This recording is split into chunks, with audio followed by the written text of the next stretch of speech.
Habang nasa bus, aksidenteng nabangga ng isang binata ang dalagang bagong tayo mula sa upuan. Pinulot niya ang nalaglag na purse at ibinalik ito sa dalaga, ngunit mabilis niya itong inagaw. Ang dating maayos at buo na purse ay hiwa na. Wala na ang cellphone at pitaka sa loob. Hiniling ni Renya sa driver na isara ang pinto at dumiretso sa istasyon ng pulisya.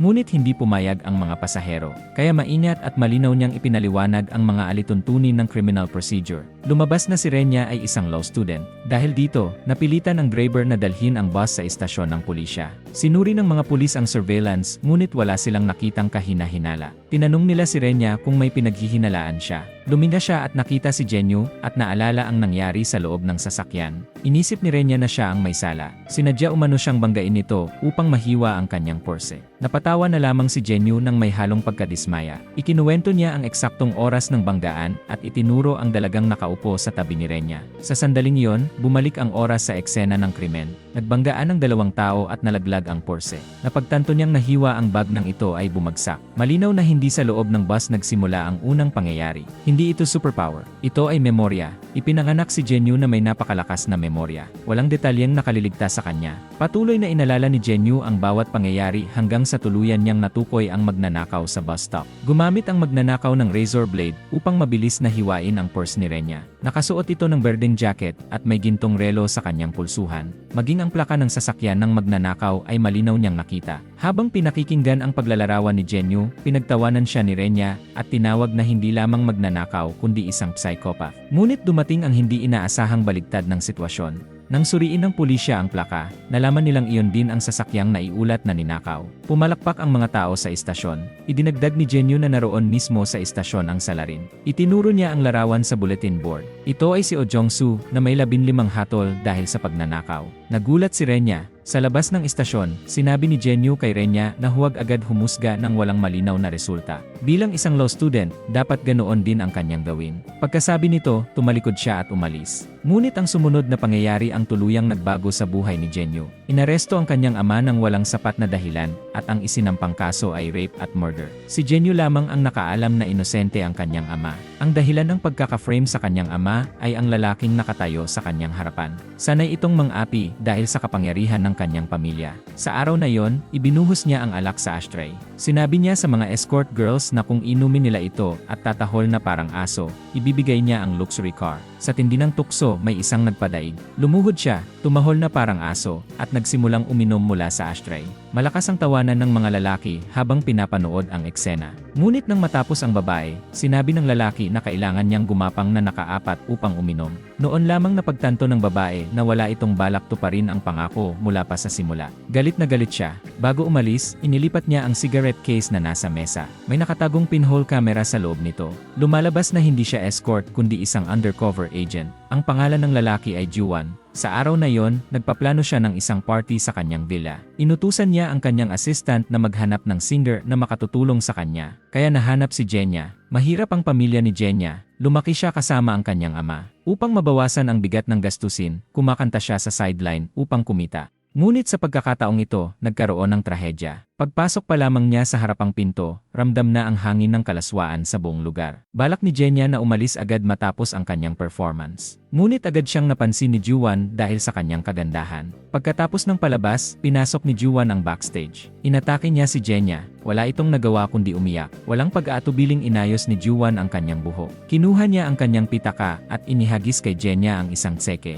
Sa labis na kahihiyan, binasag ni Jenya ang isang baso sa mesa at sinugatan ang mukha ni Juwan. Lalong nagalit si Juwan. Isinaksak niya ang kutsilyo sa dibdib ni Jenya. Tumulo ang dugo. Sa ganoong paraan, namatay si Jenya sa isang masukal na lugar. Matapos iulat ng media ang insidente, agad itong nagdulot ng matinding ingay sa publiko. Hiningi ng mga tao na paigtingin ang investigasyon. Ngunit si Juwan, ang tunay na pumatay, ay tila walang kinalaman sa kaso. Nabigyan na niya ng suhol ang pulisya. Isang matandang lalaki ang inaresto. At ang matandang iyon ay ang ama ni Jenyu. Natagpuan ng ama ni Jenyu ang bangkay kinaumagahan. Agad siyang tumawag sa pulisya. Ngunit dahil sa operasyon ni Juan, ang inosenteng ama ang naging scapegoat. Tinakot ng pulisya ang ama upang pilitin siyang umamin. Nang tumanggi ito, ginamit nila si Jenyo bilang panakot at blackmail. Wala siyang nagawa kundi umamin. Hindi nagtagal ay nagsimula ang unang paglilitis. Dahil sa kakulangan ng ebidensya at sa pag-amin ng ama, tila malinaw na ang magiging wakas ng kaso. Mas lalo pang nakakatawa sa kalunos-lunos na paraan, ang abogado ng ama ay may courtroom phobia. Habang pinapanood ang lahat ng ito, tuluyang nawala ng pag-asa si Jenyo. Upang mapatunayan ang kawalang sala ng kanyang ama, ang unang hakbang ay kumuha ng bagong abogado. Sa sandaling iyon, may isang business card na inilapag sa kanyang harapan. Ang pangalan ng lalaki ay Dalmau. Kilala siya sa kakaiba niyang paraan ng paghawak ng mga kaso. Sa tuwing nag-imbestiga siya, sinasadya niyang ipabugbog ang kanyang sarili. Pagkatapos ay dudugo ang gilid ng kanyang bibig at may malalaglag pang ngipin. Sa mata ng batas, minor injury lamang iyon. Pagkaraan nito, magpapatawag siya ng reporter upang kunan ng video ang pambubugbog. Matapos iyon, halos wala ng kasong hindi niya napapanalo. Naging tanyag siya sa larangan ng batas. Sa araw na iyon, nilapitan siya ni Jenyo at hiniling na siya ang magtanggol sa kanyang ama. Inilabas ni Jenyo mula sa kanyang backpack ang malaking halaga ng pera. Ngunit si Dalmau, na kilala sa pagiging mahilig sa pera, ay nag-alinlangan. Tinanong niya si Jenyo kung saan ito nanggaling. Sinabi ni Jenyo na napanalunan niya yon sa baraha. Kaya niyang tandaan ang pagkakasunod-sunod ng mga card. Bago siya lumapit kay Dalmau, nagpunta muna siya sa kasino. Ang kanyang utak ay parang kamera. Madali niyang memorya ang ayos ng bawat card. Sa bawat laro, natitiyak niya ang tamang laki at kombinasyon. Sa loob lamang ng kalahating araw, kumita siya ng $10 million. Namangha si Dalmau sa determinasyon ni Jenyo at nagpa siyang tulungan ang kanyang ama. Una nilang kinausap ang ama ni Jenyo at hiniling na ikwento ang buong pangyayari. Nang marinig ni Dalmau na tinakot ito ng sheriff, agad niyang naunawaan na nasa sheriff ang susi ng kaso. Pagbalik nila sa opisina, inayos nila ang mga litrato na may kaugnayan sa insidente. Biglang naalala ni Jenyo na noong arestuhin ang kanyang ama, aksidenteng naipakita ng sheriff ang kanyang baril. Sa kanyang memorya, malinaw niyang naalala ang detalye ng pistola. May mga bakas ng paso sa hawakan at may mga letrang E sa gitna. Kinabukasan sa paglilitis, tinawag ng kabilang panig ang sheriff upang tumestigo at idiin ang ama ni Jenyo bilang pumatay. Hindi nila inaasahan na mahuhulog sila sa bitag ni Dalmau. Nang tanungin ng hukom ang mga saksi, itinuro ni Dalmau ang sheriff na paalis na sana. Nagulat ito at napilitang bumalik sa witness stand. Ipinunto ni Dalmau na iligal na ikinulong ang akusado ng 3 araw at tinutukan pa ng pistola upang pilitin itong magsulat ng pag-amin. Ngunit itinanggi iyon ng sheriff. Pagkatapos ay hiniling ni Dalmau na ilabas ng sheriff ang kanyang baril. Bago pa man ito gawin, inilarawan ni Dalmau ang eksaktong modelo at detalye ng baril. Ipinaliwanag niya na nakita iyon ng ama ni Jenyo habang siya ay tinatakot. Sa huli, dahil sa panghihina, napilitang umamin ang sheriff. Agad na ibinasura ang kaso laban sa ama ni Jenyo. Pansamantalang naisara ang usapin. Upang tuluyang malinis ang pangalan ng ama ni Jenyo, kailangan na lamang mahanap ang tunay na pumatay. Dinala ni Dalmau ang kanyang assistant sa pinangyarihan ng krimen upang maghanap ng mga ebidensyang maaaring hindi pa natutuklasan. Inilabas niya ang binoculars at sinuri ang paligid. Napansin niyang hindi kalayuan ang villa ng Zaibatsu Given. Ayon sa impormasyong ibinigay ng isang informant, nakita si Jenya na pumasok sa villa ni Given. Ngunit hindi man lamang ipinatawag si Given ng pulisya. Malinaw na may kahina-hinalang nangyayari. Sa ngayon, haka-haka pa lamang ang lahat. Kailangan ng matibay na ebidensya upang tuluyang maresolba ang kaso. Sinuhulan ni Dalmau ang isang escort upang maglagay ng pinhole camera sa club ni Given. May bagong pangyayari. Inamin ni Given ang pagpatay kay Jenya. Sa sandaling yon, may kaibigan siyang kumuha ng cigarette case sa mesa upang manigarilyo at nakita ang kamera sa loob nito. Agad na naputol ang komunikasyon. Sa kabutihang palad, nakopya ang video. Sa tulong nito, maaaring mahatulan si Given. Mabilis na pinuntahan ni Dalmau si Jenyo upang ibalita ang magandang balita. Sinabi niyang huwag mag-alala, maililigtas niya ang kanyang ama. Malapit na ang huling pagdinig. Sa pagkakataong ito, inakala ni Jenyo na mapapawalang sala na ang kanyang ama. Ngunit sa pinakamahalagang sandali, nagsinungaling si Dalmau at sinabing walang video. Sa tindi ng emosyon, sinunggaban ni Jenyo si Dalmau. Ngunit nanatili itong malamig at walang pakialam. Lumalabas na bago ang paglilitis, kinontak siya ng kanyang foster father. Kapag sinadya niyang matalo ang kaso, bibigyan siya ng isang lupain. Pinapunta siya sa isang lihim na pagpupulong, at ang taong iyon ay ang ama ni Given, si Ilho. Binigyan niya si Dalmao ng dalawang pagpipilian. Maaari siyang magkaroon ng hindi masukat na kayamanan o tuluyang wasakin ang sarili niyang karir. Kaya nanatili siyang tahimik sa loob ng korte. Bukod pa rito, tumestigo ang kasamahan sa trabaho ng ama ni Jenyo laban dito. Sinabi nitong itinago ng ama ang sandata ng krimen sa restroom.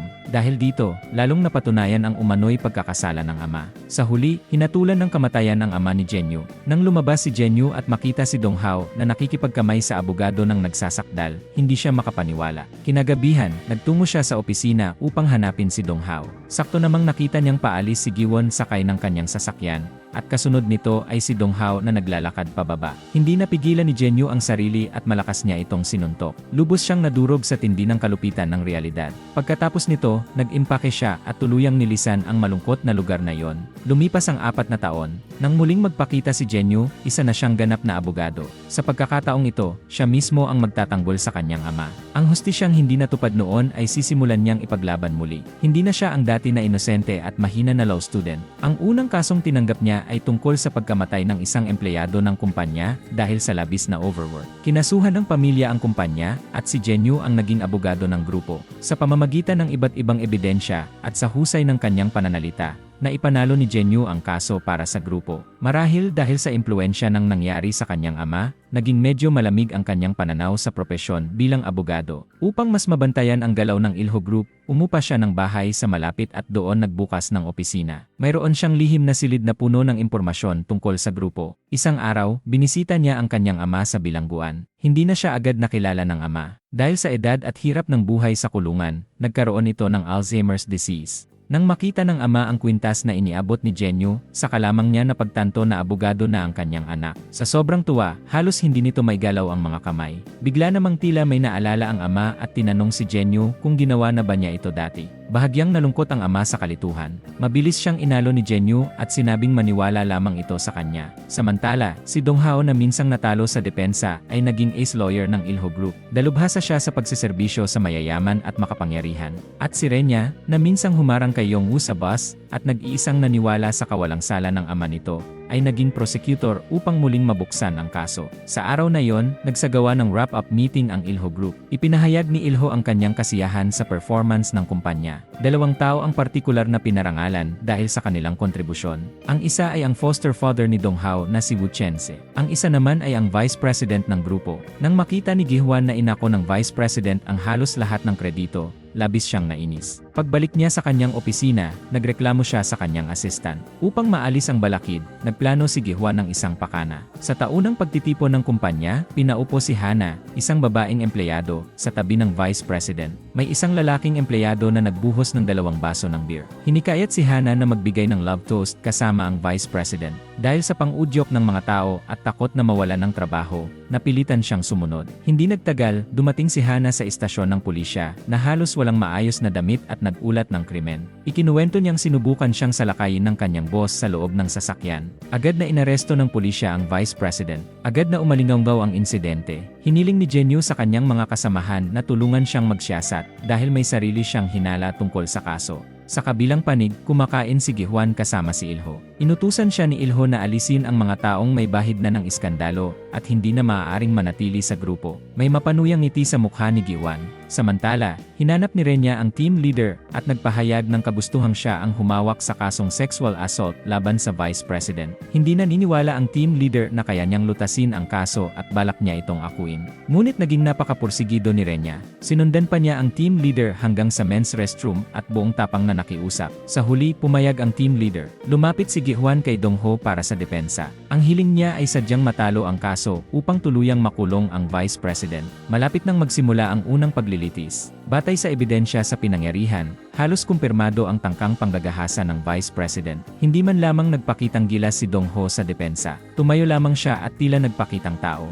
Pagkatapos ng paglilitis, nilapitan ni Jenyo ang vice president at sinabing tinalikuran na siya ng Ilho Group. Nakahanda na rin ang listahan ng papalit sa kanya. Wala nang ibang malapitan, napilitan ang vice president na humingi ng tulong kay Jenyo upang siya ang magdepensa. Pagdating ni Jenyo sa korte, isinama niya ang dating nobyo ni Hana. Ito ang kanyang lecturer noong nasa kolehiyo pa siya. Noong sila ay magkasintahan, kinasuhan ni Hana ang lalaki. Napilitan itong magbayad ng malaking halaga ng pera bago tuluyang naibasura ang kaso. Binanggit ni Zenyu ang nakaraang criminal record ni Hana. Hiniling niya sa hukom na huwag sirain ang isang taong buong tapat na namumuhay para sa kumpanya at sa kanyang pamilya. Kinagabihan, nilapitan ni Ilho si Dongho upang alamin ang kalagayan ng kaso ng Vice President. Nang malaman niyang malapit na itong maabsuelto, inutusan niya si Wu Chengs na isagawa ang susunod nilang plano. Hindi nagtagal, nakatanggap si Renya ng isang video report. Sa korte, ipinakita ang video. Ipinapakita nito ang buong pangyayari ng krimen. Maging ang Vice President ay napaisip kung nagawa nga ba niya yon. Sa gabi, masusing pinanood ni Zenyu ang video. Paulit-ulit niya itong sinuri hanggang sa mapansin na ang lalaking nasa video ay walang suot na singsing. Samantalang matagal nang may suot na singsing ang Vice President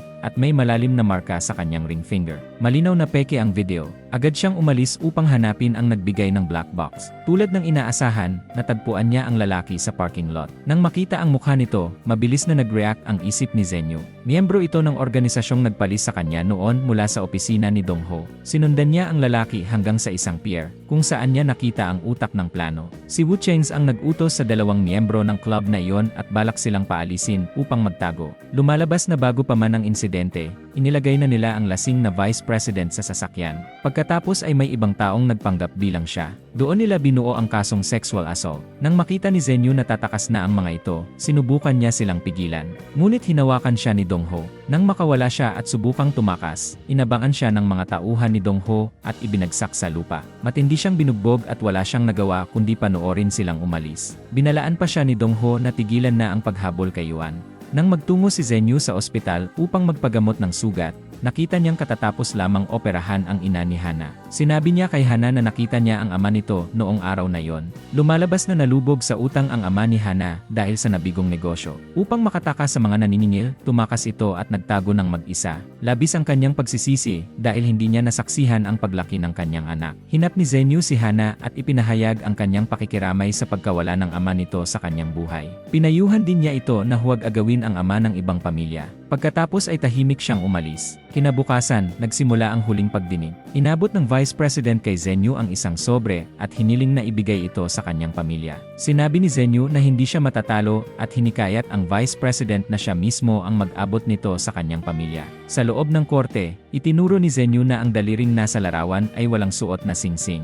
Nang arestuhin ang Vice President, nasa police inventory ang kanyang singsing. Muling nabaligtad ang sitwasyon. Upang tuluyang patunayan ang katotohanan ng video, hiniling ni Zenyu na humarap sa korte si Hana. Ipinunto niya na kakagaling lamang sa operasyon sa stomach cancer ang ina nito, at si Hana ay isang intern lamang na hindi kayang tustusan ang mataas na gastusin. Sa ilalim ng pagtatanong ni Zenyu, nag-alinlangan si Hana. Tumingin siya sa asawa at anak ng Vice President at saka naalala ang sariling ama. Sa huli, nanaig ang kanyang konsensya. Inamin niyang walang ginawang masama sa kanya ang Vice President. Matapos ang paglilitis, nagpunta si Zenyu at ang kanyang mga kaibigan sa isang restaurant upang maghapunan. Doon nila nakasalubong si Guan. May paghamong sinabi ni Zenyu na dadalhin niya ito sa korte sa sarili niyang mga kamay. Lubos itong ikinagalit ni Guan. Sinampal niya ang kanyang assistant at saka kumuha ng patpat upang bugbugin ito. Sa kabilang panig, matagumpay na naipagtanggol ni Zenyu ang Vice President. Nakuha niya ang kopya ng illegal accounting book ng Ilho Group. Sa panahong iyon, wala na ang dating karangyaan ng Vice President. 30 taon siyang naglingkod sa Ilho Group, ngunit sa huli ay pagtataksil lamang ang kanyang natanggap. Nagpasya siyang umalis kasama ang kanyang pamilya. Bitbit ang ebidensya, balak ni Zenyu na muling buksan ang kaso ng kanyang ama. Hinanap niya si Aun Tiksu, ang babaeng nagbigay ng maling testimonya, at umaasang sasabihin nito ang totoo tungkol sa nakaraan. Nang makita si Zenyu, halatang kinakabahan si Aun Tiksu. Itinanggi niyang nagsinungaling siya at pinapaalis si Zenyu. Binalaan pa niya itong tatawag ng pulis kung magpapatuloy siya. Nang lumabas ang anak ni Aun Tiksu, iniabot ni Zenyu ang kanyang business card at sinabing makipag-ugnayan kung magbabago ang isip nito. Ang lahat ng ito ay malinaw na nakita ng assistant ni Guan. Samantala, nagpaplano si Renya na muling imbestigahan ang kaso matapos niyang mapanood ang video kasama si Zenyu. Kinagabihan, sinabi ng assistant kay Guan na nakita niyang nakipagkita si Zenyu sa babaeng saksi. Nang malaman ito ni Guan, nilapitan niya si Wu Chengs upang humingi ng tulong. Nahulaan ni Wu Chengs na hindi simple ang hihilingin ni Guan kaya tumanggi siya. Ngunit alam ni Guan ang kanyang kahinaan at ginamit niya si Dong Dao at ang kanilang kasalukuyang posisyon bilang panakot at blackmail. Matapos pag-isipan, pumayag si Wu Cheng. Nagtungo siya sa isang watch store at ibinigay sa may-ari ang litrato kasama ang komisyon. Samantala, inaayos ni Aun Tiksu at ng kanyang anak ang kanilang mga damit nang biglang tumunog ang doorbell. Pagbukas nila ng pinto, bumungad ang assistant ni Given. Binantaan niya ang anak ni Aun Tiksu at inutusan itong huwag tumestigo para kay Zenyu. Sa kabilang panig, nagdala si Zenyu ng pagkain upang dalawin ang kanyang ama. Ngunit lalo pang lumalala ang kondisyon nito. Kahit ganoon, naaalala pa rin niyang may anak siya at nakiusap kay Zenyu na sabihin sa kanyang anak na namimiss siya ng kanyang ama. Isang araw, habang nasa telepono si Aun Tiksu sa kanyang bahay, biglang may madilim na aninong lumitaw sa likuran niya. Hinugot ng lalaki ang manipis na kawad mula sa kanyang relo. Ang sumunod na pangyayari ay madaling hulaan. Samantala, tinatalakay ni Zenyu at Renya ang kaso at kalagayan ng kanyang ama nang makatanggap siya ng text message sa kanyang cellphone. Galing iyon kay Aun Tiksu na humihiling na magkita sila agad. Pagkakita sa mensahe, agad umalis si Zenyu. Pagdating niya sa lugar, natagpuan niya si Aun Tiksu na wala ng buhay, may malinaw na bakas ng pagsakal sa kanyang leg. Habang nagugulat si Zenyu, dumating ang ilang pulis. Ang namumuno ay ang sheriff na minsang nagbanta sa kanyang ama. Balak siyang arestuhin dahil sa personal vendetta. Alam ni Zenyu na kapag nahuli siya, tatatakan siyang mamamatay tao. Sinamantala niya ang pagkakataon at tumalon mula sa bintana. Nang makalabas ang mga pulis, nakatakas na siya. Hindi nagtagal, naging wanted man si Zenyu. Nagtago siya sa isang hotel at sinubukang gamitin ang kanyang memorya upang tukuyin ang pumatay. Ngunit wala siyang mahanap na kaparehong deskripsyon. Wala siyang ibang mapuntahan kundi si Renya, ang nag-iisang taong nagtitiwala sa kanya. Gumawa si Renya ng espesyal na listahan ng mga dating bilanggo na gumagamit ng parehong paraan ng pagpatay. Natagpuan din nila ang pulang hibla ng tela sa ilalim ng kuko ng biktima. Sa tulong ng mga palatandaang ito, hinanap ni Zenyu sa kanyang alaala ang mga kahina-hinalang tao na nadaanan niya papunta sa bahay ng biktima. May isang lalaking tumatak sa kanyang isipan. Nakasuot ito ng pulang sweater at may tatoo na alakdan sa likod ng kamay. Nang ihambing niya ito sa listahan ng mga ex-convict na ibinigay ni Renya, napagtanto niyang isang tao lamang ang mga ito na gumagamit ng iba't ibang pagkakakilanlan. Batay sa impormasyon, natukoy nila ang mga posibleng address ng suspect. Kinabukasan, mag-isa itong pinuntahan ni Zenyu at mabilis niyang natukoy ang tamang lugar sa pamamagitan ng paghahambing ng mga detalye. Samantala, naghanda si Renya ng operasyon para sa pag-aresto. Binalaan niya ang kanyang mga tauhan na magaling magdisgis ang suspect at huwag kalimutan ang tatoo na hugis alakdan sa pulso. Naghiwa-hiwalay sila. Pumasok si Renya sa isang convenience store at ipinakita ang larawan sa may-ari. Umiling ito at sinabing hindi niya kilala ang tao. Habang paalis na si Renya, napansin niya ang tatoo na alakdan sa kamay ng kahera. Sinundan niya ang lalaki ng mag-isa. Pagliko niya sa isang kanto, nawala ang suspect. Bago pa siya makapag-react, inatake siya ng lalaki at nawalan siya ng malay. Pagmulat niya, nakatali siya sa isang upuan. Hinugot ng lalaki ang manipis na kawad mula sa kanyang relo at tinangkang sakalin siya. Sa kritikal na sandali, dumating si Dong-e at sinira ang salaming pinto. Inutusan niya ang lalaki na pakawalan si Renya. Sa galit ng suspect, tinangka nitong patayin pati si Dong-e. Ngunit mabilis itong napaamo ni Dong-e. Dumating din si Zenyu at natiyak na hindi nasaktan si Renya. Naaresto ang salarin at ipinadala sa kulungan. Napatunayang inosente si Zenyu sa kasong pagpatay. Sa kabilang panig, nagalit si Giwan dahil hindi niya naipasok sa kulungan si Zenyu. Habang nagmamaneho, may sasakyang dumaan sa kanyang harapan. Wala siyang mapaglabasan ng galit. Pinaharurot niya ang kotse at hinarangan ang sasakyan. Bumaba siya, nagsuot ng guwantes, at kumuha ng pamalo mula sa trunk. Pinasok niya ang kotse ng babae, at walang tigil na winasak ito hanggang tuluyang mabasag ang lahat ng salamin. Nasiyahan si Giwan sa ginawa. Tumawag siya kay Dong-e upang ipaayos ang sitwasyon. Pagdating ni Dong-e, inabutan niya ng malaking halaga ng pera ang babae, at hiniling na huwag i-post sa internet ang nangyari. Dahil sa pera, pumayag ang babae. Samantala, hinanap ng anak ni Aun Tiksu si Zenyu. Inilabas niya ang isang video na iniwan ng kanyang ina. Ayon sa bilin nito bago siya mamatay, kapag may nangyari sa kanya, ilalabas sa publiko ang laman ng video. Inisip ng anak ni Aun Tiksu na mas mabuting ibigay kay Zenyu ang video. Humingi rin siya ng paumanhin sa ngalan ng kanyang ina. Kinagabihan, ang ama ni Zenyu na si Jae-hoo ay nagpunta upang magpatingin sa prison doctor. Hindi niya alam na nabayaran na ito ni Giwan.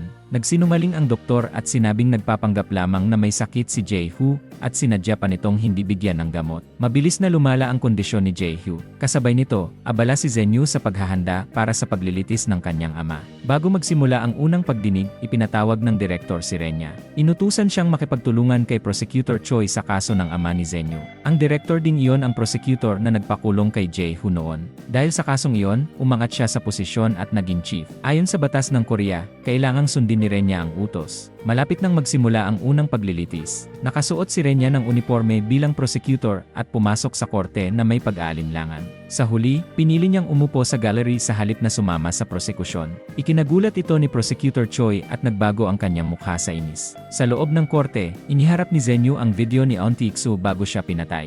Sa video, inamin ni Aun Taek-soo na nagsinungaling siya sa korte nang sabihin niyang wala si Jae-hyo sa villa noong araw na yon. Ngunit iniharap ng prosekusyon ang analysis data ng recording. Ayon sa ulat, mas mataas sa karaniwan ang stress level ni Aun Taek-soo habang nire-record ang video, na nangangahulugang nasa matinding pressure siya nang gawin ito. Sa kabutihang palad, nahikayat ni Zenyu ang anak ni Aun Taek-soo na humarap sa korte. Pinatunayan nitong siya mismo ang nag-record ng video at walang sapilitang naganap. Matapos ang testimonya, malinaw na lumalamang ang panig ni Zenyu. Ngunit upang tuluyang mapawalang sala ang kanyang ama, kailangan pa nila ng mas matibay na ebidensya.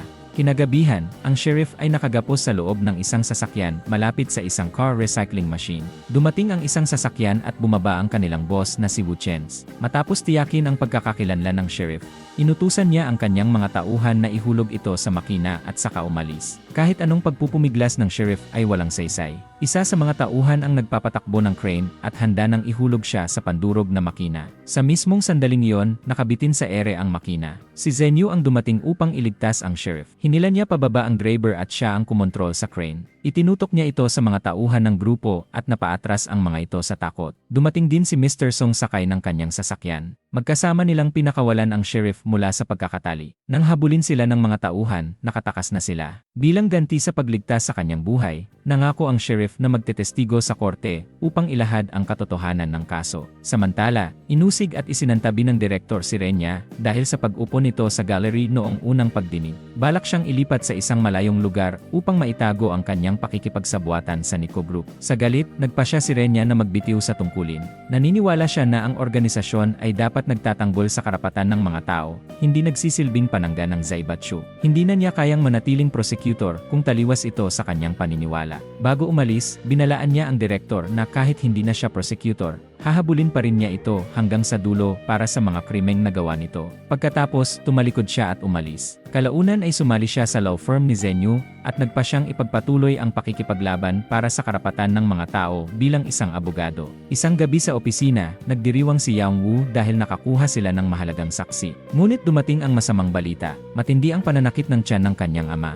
Kahit gaano ito sumigaw, hindi siya pinansin ng mga prison guard na dumaraan lamang. Dahil sa Alzheimer's disease at sa pagtanggi ng prison doctor na bigyan siya ng gamot, lalo pang lumala ang kanyang kalagayan. Nang matanggap ni Zenyu ang balita, nasa intensive care na ang kanyang ama. Sa pagtingin sa payat at nanghihinang katawan nito, nadurog ang kanyang puso. Mas lalo siyang naging determinado na linisin ang pangalan ng kanyang ama. Hindi nagtagal, nagsimula ang ikalawang paglilitis. Habang naghahanda sina Zenyu at Renya, may isang hindi inaasahang pangyayari ang naganap. Ang matuwid na batang hukom ay biglang pinalitan ng isang lalaking nasa gitnang edad. At sa mismong paglilitis, agad nitong idineklara na ang video na ni-record ni Taek-soo noong unang paglilitis ay hindi kapanipaniwala. Pagkatapos nito, inutusan niya si Zenyu na magbigay ng mas matibay na ebidensya o mga saksi. Nang hilingin ni Zenyu na humarap sa korte ang hepe ng pulisya, muling nabaligtad ang sitwasyon. Itinanggi ng hepe ang mga pahayag ni Zenyu. Nang tanungin ni Zenyu ang hepe kung iligal bang ikinulong ang nasasakdal upang makuha ang kanyang pahayag, ikinagulat ng lahat ang sagot nito dahil mariin niya itong itinanggi. Ang sarili mismong saksi ni Zenyu ang bumaligtad sa kanya. Dahil dito, nagbulungan ang mga tao sa loob ng hukuman. Lumabas na si Giwan ang nag-ayos ng lahat. Nahulaan niyang magsisimula si Zenyu sa mga taong sangkot mula pa sa simula, kaya pinagawa niya ng palabas ang hepe at si Woo Cheng. Ganap na nabigo ang pagtatangka ni Zenyu na baguhin ang takbo ng kaso. Habang ginagawa niya ang kanyang huling pahayag, dumating na naman ang masamang balita. Kakaibaon pa lamang ng kanyang ama sa ospital. Pinilit ni Zenyu na tiisin ang matinding sakit at itinuloy ang kanyang huling pahayag sa korte. Inilahad niya ang mga kasamaan ng mayayaman, habang ang mahihirap ay hindi man lamang magamot kapag may sakit. Ngayon, ang katotohanan na lamang ang maaaring magbigay ng kapayapaan sa mga yumao. Matapos niyang magsalita, inanunsyo ng hukom ang desisyon na panatilihin ang orihinal na hatol. Sa sandaling iyon, wala nang pakialam si Zenyu sa desisyon ng korte. Ang nais lamang niya ay makita ang kanyang ama sa huling pagkakataon. Habang nakahiga ito ng tahimik, hindi na napigilan ni Zenyu ang kanyang emosyon. Lumuhod siya sa harap ng kama ng kanyang ama at umiyak ng mapait. Samantala, naging pangulo ng ill-hit group si Giwan. Isinagawa ni Zenyu ang simpleng libing para sa kanyang ama. Sa puntong iyon, wala na siyang mawawala. Maaari na siyang magtuon ng pansin kay Giwan. Opisyal nang nagsimula ang paghihiganti. Balak niyang isa-isang pabagsakin ang mga ito. Ang doktor ng bilangguan ang kanyang unang target. Palihim niya itong sinundan at kinunan ng larawan habang tumatanggap ng suhol. Ibinigay niya ang larawan sa isang batang at matapat na hukom at kalaunan ay ipinakulong ang doktor. Ang susunod niyang target ay ang hepe ng pulisya na gumawa ng napakaraming kasalanan. Kinabukasan, nag-ayos si Zenyu ng kamera upang kunan ng video ang hepe habang nagbibigay ng suhol. Ipinadala niya ang video sa istasyon ng pulisya habang isinasagawa ang briefing ng hepe. Sa video, lantad ang kasakiman nito sa pera. Ipinagmamalaki pa nitong si Giwan ang kanyang backer. Nagalit ang mga pinuno nang makita ang video. Handa na silang tanggalin ang hepe sa posisyon at inutusan ang kanilang mga tauhan na imbestigahan ng mabuti ang usapin. Wala nang magawa ang hepe kundi humingi ng tulong kay Giwan. Ngunit hindi niya alam na naipadala na rin ni Zenyu ang video kay Giwan. Matapos mapanood ang video, wala itong balak na tulungan siya. Ipinadiin pa nito ang kanyang ulo sa lupa at binalaan siyang huwag itong pagbantaan. Kung hindi, maaari niya itong patayin anumang oras. Ngunit hindi sumuko ang hepe. Kinabukasan, muli niyang nilapitan si Giwan at sinabing kung hindi siya tutulungan, sabay-sabay silang babagsak at ilalantad niya sa publiko ang lahat ng ginawa nito. Nang marinig iyon ni Giwan, nagpasya siyang patayin siya. Ipinakidnap niya ang hepe ng pulisya at dinala sa isang abandonadong bodega. Pinabugbog niya ito sa kanyang mga tauhan. Hindi alam ni Giwan na ang abandonadong bodegang iyon ang mismong lugar kung saan tinakot ng hepe ang ama ni Zenyu noon at may nakatagong kamera sa sulok ng bodega. Kinagabihan, lumapit ang sugatang hepe kay Zenyu dala ang video. Nais niyang makipagtulungan laban kay Giwan. Walang kaalam-alam si Giwan sa lahat ng ito. Abala siya sa paghahain ng pagkain sa isang matandang lalaki na mag-isang namumuhay, umaasang makakalikha ng bagong imahe sa pamamagitan ng media. Ngunit bigla siyang nakatanggap ng mensahe sa kanyang cellphone.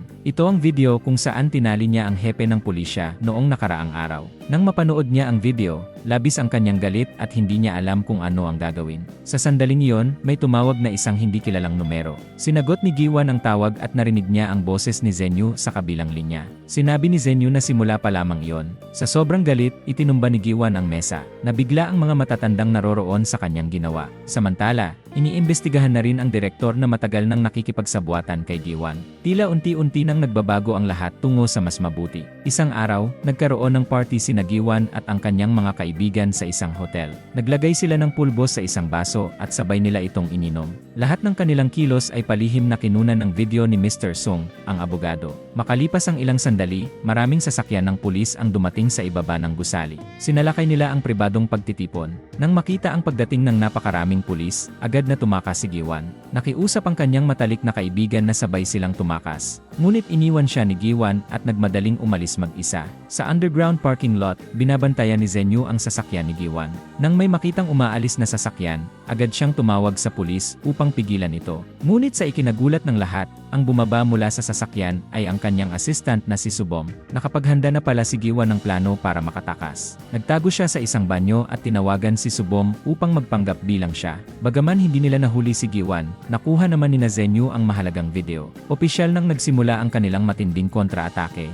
Sa kabilang panig, galit na galit si Giwan kay Zenyu dahil sinira nito ang kanyang party. Sinubukan siyang pigilan ni Subom, ngunit siya ang naging punching bag ng kanyang amo. Sa huli, hindi na niya kinaya at tuluyang kumawala sa kontrol ni Giwan. Nagpasya siyang talikuran ito. Kinagabihan, palihim na pumasok si Subom sa opisina. Kinuha niya ang tunay na sandatang ginamit sa pagpatay na itinago sa loob ng isang palamuti at ibinigay ito kay Zenyu bilang ebidensya. Samantala, isinapubliko rin ni Dong E ang video kung saan inaamin ni Giwan ang pagpatay. Dahil sa matinding presyon ng publiko, tuluyan ng nahatulan ng kamatayan si Giwan. Hindi pa rin siya sumuko at nilapitan niya ang kanyang ama, umaasang maililigtas siya nito. Ngunit nakapili na ang kanyang ama. Sa pagitan ng kumpanya at ng kanyang anak, pinutol ang kanilang relasyon. Wala nang natitirang pagbumalik si Giwan sa kanyang selda at doon ay nagbigti, tuluyang tinapos ang kanyang buhay. Dito nagtatapos ang pelikula. Maraming salamat po sa patuloy na pagsuporta pagsuporta sa Nilagang Money. Hanggang sa muli! Kung nagustuhan mo ang aral sa istorya na to, huwag kalimutang mag-subscribe sa channel at pindutin ang notification bell para lagi kayong updated sa mga susunod nating uploads.